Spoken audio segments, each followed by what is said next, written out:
Yo, what's goody? It's your boy Donley Divine, and I got a question for you. Have you ever looked back at the advice that someone gave you and realized that it wasn't designed to help you succeed? It was designed to make sure that you never became a threat.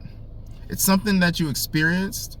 Stay with me, because today we're going to go ahead and talk about it and why some people encourage you to hide your face, hide your voice, and hide your story. So welcome back. It's another episode of Divine Time.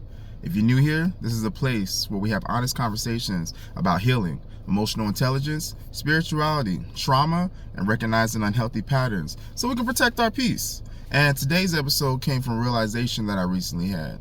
For years, I accepted advice from people I trusted. I assumed they wanted the best for me. But when I stopped listening to their words and started watching their actions, everything changed. And this brings me into the first thing I want to talk about: how advice isn't always given for your benefit. People often assume that advice is automatically good. It isn't. Advice can come from wisdom or insecurity. Sometimes people tell you to play small because your growth forces them to confront who they are. Sometimes people encourage silence because your truth threatens the image that they've built. Pay attention to recurring patterns. I say this a lot. My second step: why they want your story hidden. Think about it. Now imagine this. Someone who has manipulated people for years. What happens when someone starts educating others about manipulation? The pattern becomes visible. Victims begin connecting the dots. People stop accepting unhealthy behavior as normal. That is why education matters. Your experiences are not just stories, they're lessons. And that's the reason why I started Talks That Need to Be Had, Divine Time.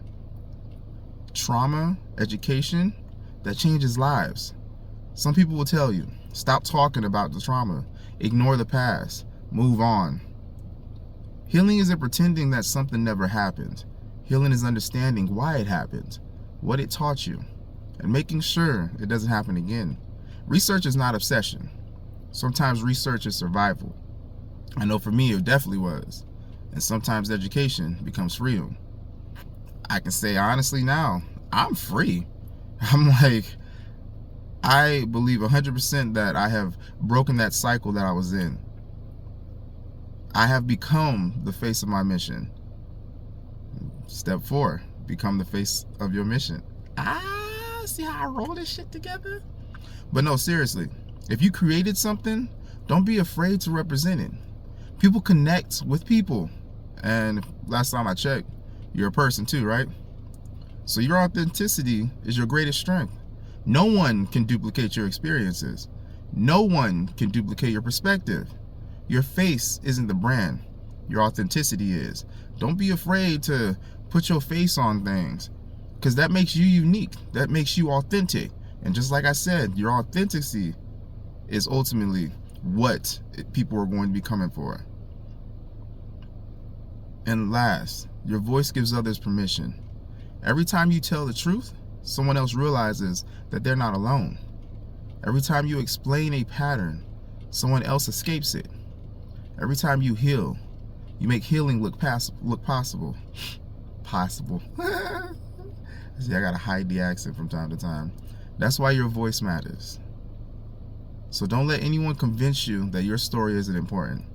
Don't let anyone shame you for learning. Don't let anyone discourage you from becoming the person that you were created to be. Because honestly, silence protects unhealthy patterns. Truth exposes them. Always be truthful. And your voice may become the beginning of someone else's healing journey. Now I just ask, if this message resonated with you, share it with someone who needs to remember, and also needs the reminder. And subscribe for more conversations about healing, emotional intelligence, spirituality, and protecting your peace. Always remember, relax your mind. It all comes in divine time. Deuces.